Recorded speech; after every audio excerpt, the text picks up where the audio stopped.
Bonjour à tous, bienvenue dans ma bulle de sagesse. Aujourd'hui, je suis en compagnie de Johanna Dermy, qui est une thérapeute psychocorporelle passionnée par la compréhension du corps et de ses messages.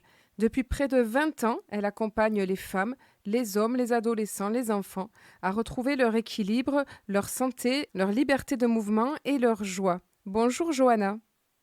Bonjour Myriam et merci de m'inviter dans cette bulle de sagesse et transmission. Alors j'aime beaucoup votre présentation. Je suis une sorte d'apicultrice qui s'occupe de ces petites abeilles avec amour, passion et patience. Qu'est-ce que vous en dites de cette apicultrice que vous êtes? En fait, la métaphore fait appel à comment je peux dire? Oui, je suis aimantée depuis que je suis née par la nature, par tout ce qu'elle peut nous transmettre. Et le fait de me comparer à une apicultrice, c'est aussi parce que je ne suis pas fondamentalement, je n'impose pas les choses, c'est-à-dire j'aide les personnes à fabriquer leur propre miel et à être eux-mêmes à la racine de leur propre sagesse en fait, un peu comme les abeilles qui sont libre tout en ayant un point fixe, c'est la fabrication du miel et la survie de la ruche, un peu comme si le monde c'était une petite ruche en fait. Ah oui, c'est une belle image. Donc en fait, vous accompagnez les personnes à retrouver leur capacité de produire leur trésor en fait. Ouais, c'est ça. Et je suis vraiment complètement nourrie moi-même par leur propre miel la magie s'opère en fait.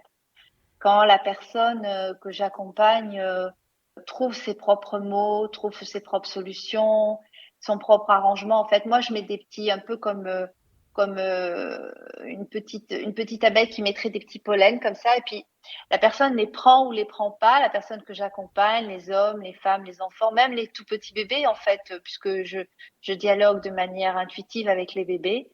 Et je sens bien que, en fait, ce que nous faisons, notamment avec les bébés, parce que les bébés, c'est vraiment de l'intuition à 100%, que je peux mettre en place, en fait, ça, comment dire, ça donne un parfum de bien-être. Mm. Et ça, c'est vraiment mon objectif, en fait, c'est que la personne développe elle-même son propre parfum, son propre miel, même quand c'est un bébé. Ah oui, c'est un vrai accompagnement, c'est-à-dire que vous amenez les personnes à être indépendantes. Ouais. Vous êtes à leur côté. Et en fait, non seulement, et quand elles se remettent en mouvement, souvent dans mon corps, j'ai comme des grandes respirations qui arrivent. J'ai même des images parfois. Je vois des arbres, je vois des soleils, des feuilles, des fourmis, des choses qui montrent la vie en fait.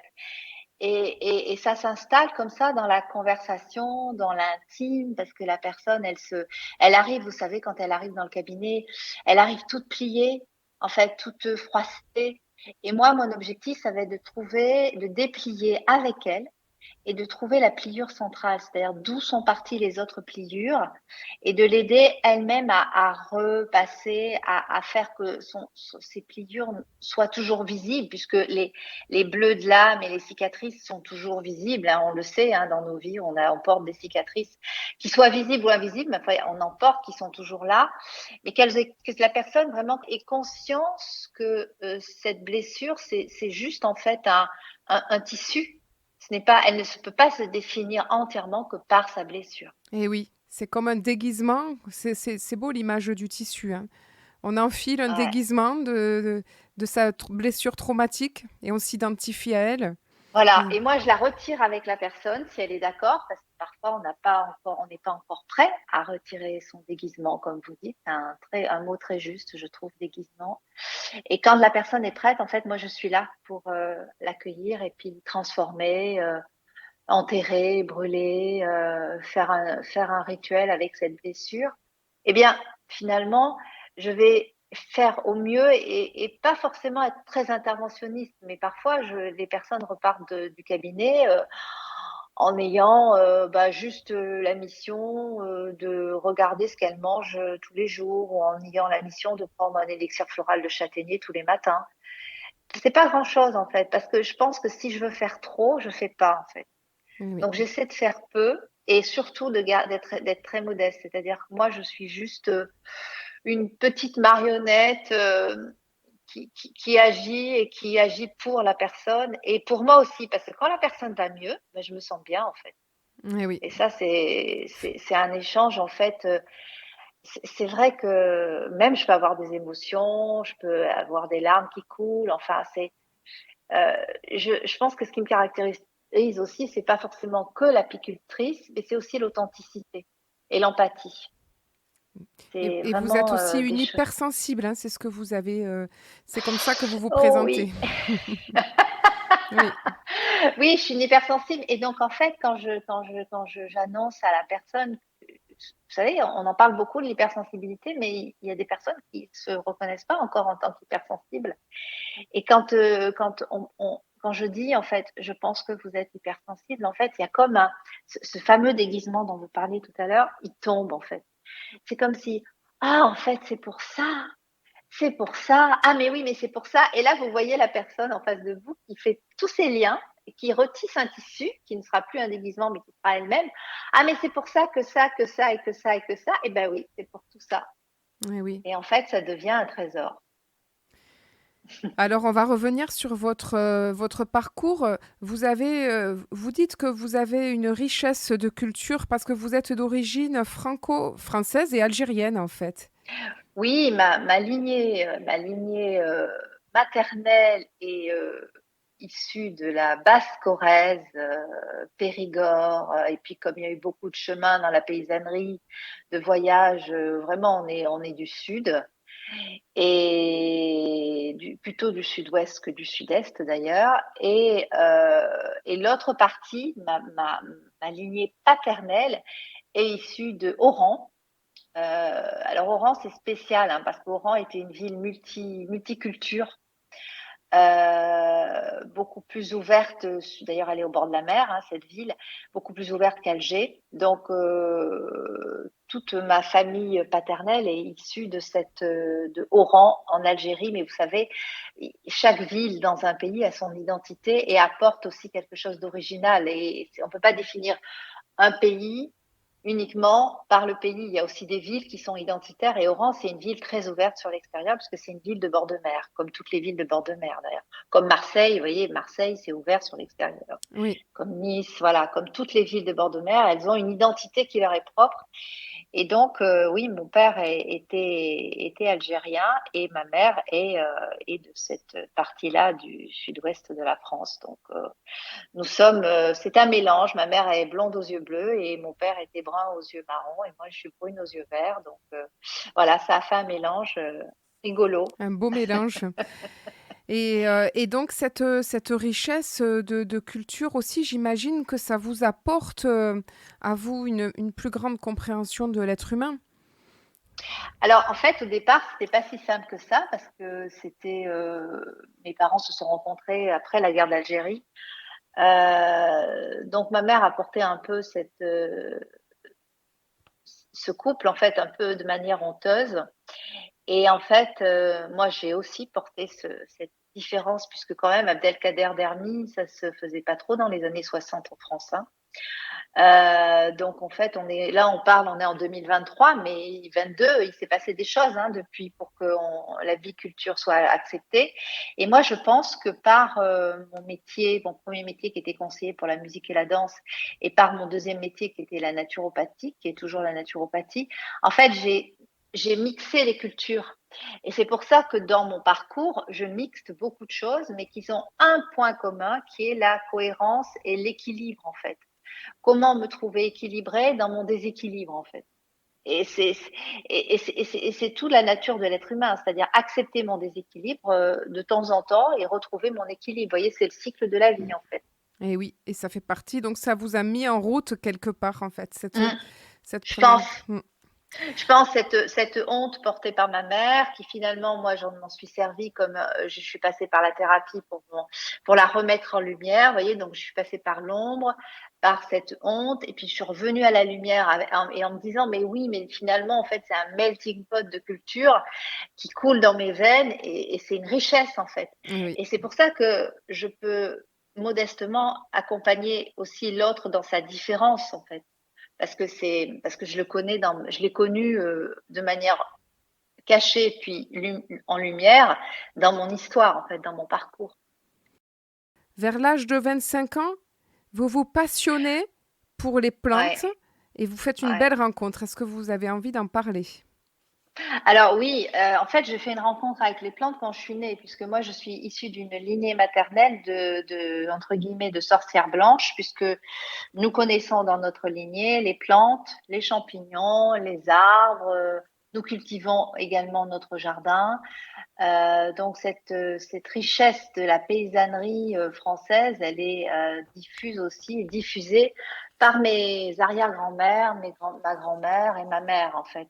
Donc à 25 ans, je rencontre Daniel Kieffer pour faire mes études de naturopathie et je remets en fait en ordre mes connaissances qui ont été transmises par ma mère, empiriques en fait, des connaissances orales mais qui se regroupe totalement avec ce que je vais apprendre en naturopathie.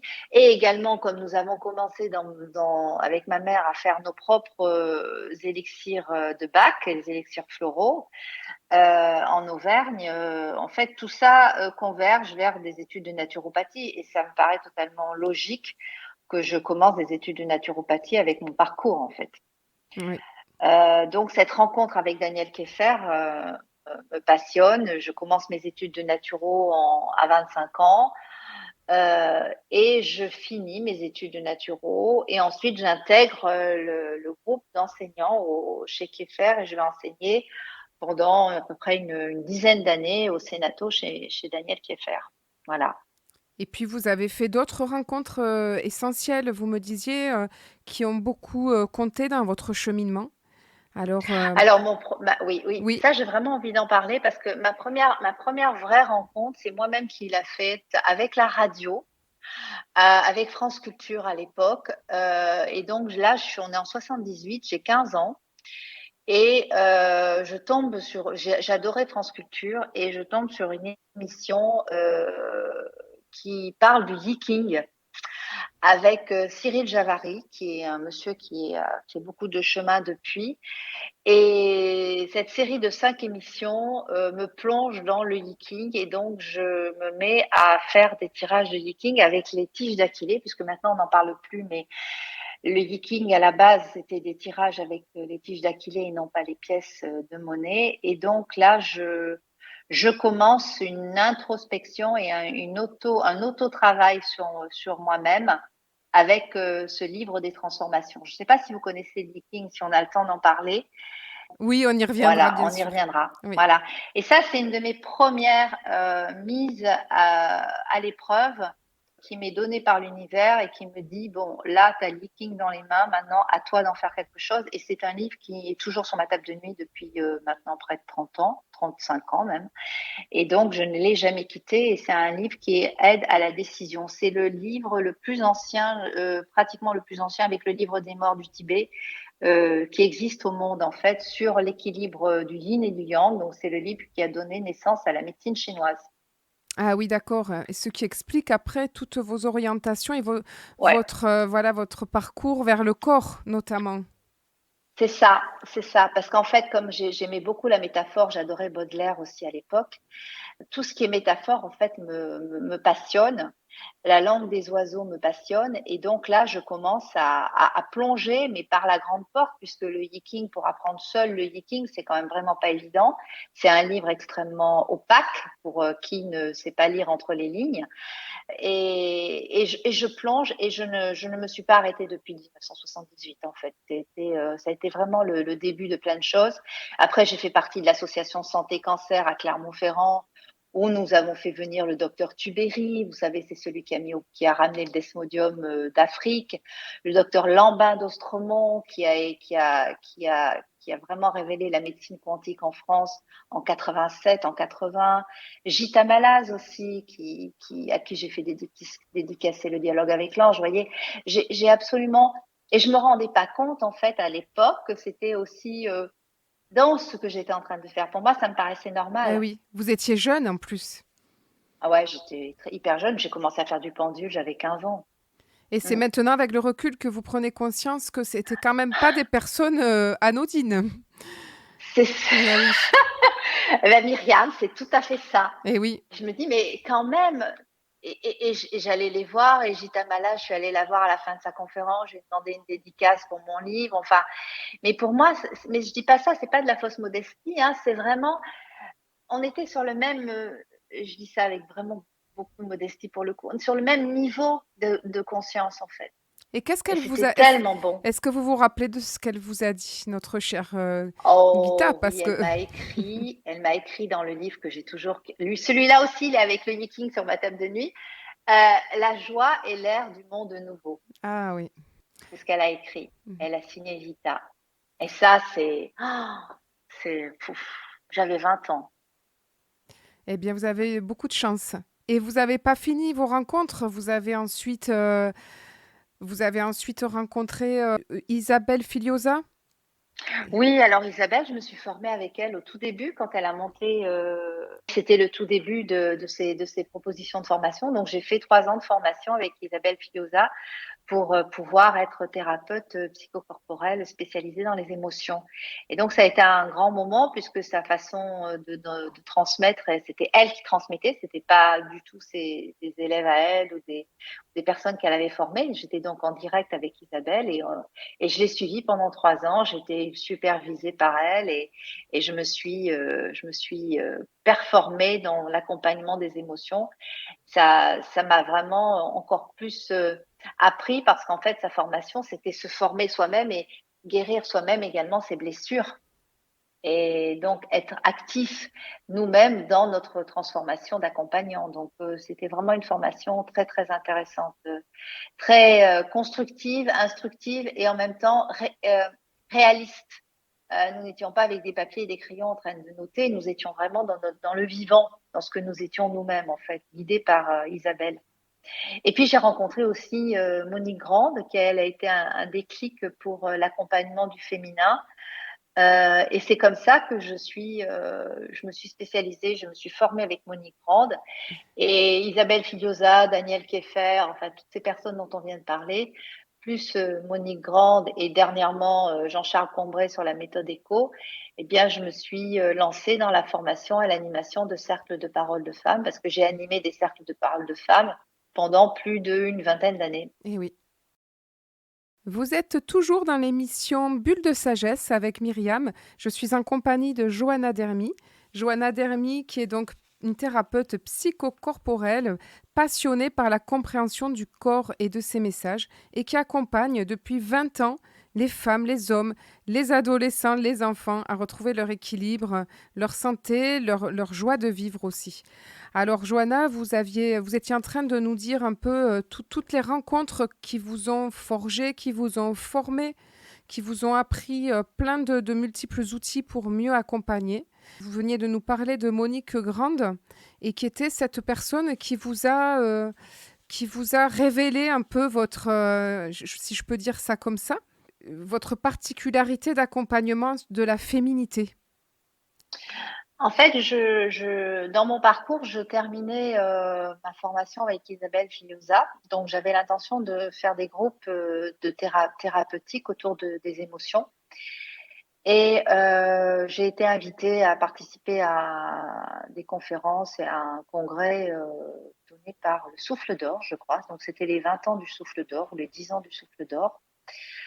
Et j'ai rencontré Monique Grande lors d'une conférence et ce qu'elle a expliqué, ça m'a complètement passionnée.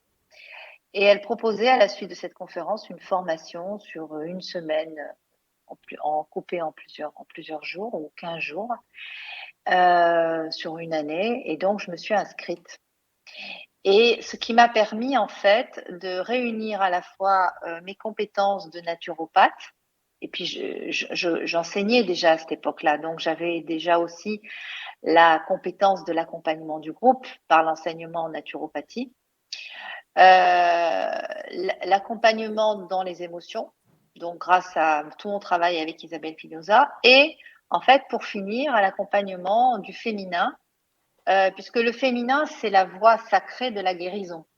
Je paraphrase personne en disant ça, mais on le dit tous, en fait, tous et toutes, que c'est par le féminin que l'on va guérir que l'on va guérir la terre et le féminin pas en tant que femme, hein, parce qu'il y a du féminin chez les hommes et chez les femmes. Donc le féminin en tant que puissance de guérison et puissance créatrice de guérison. Et donc en fait, en faisant cette formation avec Monique Grande, j'ai donc ces trois, vous voyez, c'est un peu comme un triptyque, ces trois réunions on fait de moi en fait une très bonne animatrice de cercles de parole de femmes. Et donc en animant des cercles de parole de femmes, je me suis rendu compte que il y avait un sacré besoin pour les femmes de s'exprimer sur les blessures qu'elles avaient vécues dans leur famille, dans leur corps, par rapport à leurs enfants, par rapport à leur mère, par rapport à leurs amis et par rapport à leurs hommes aussi. C'est-à-dire que les femmes ont une blessure quasi ancestrale et transgénérationnelle de la relation à l'homme. Parce que ces deux-là, l'homme et la femme, ils ne se sont pas vraiment rencontrés, ou alors il y en a un qui a essayé de dominer l'autre, l'autre a essayé de dominer l'un.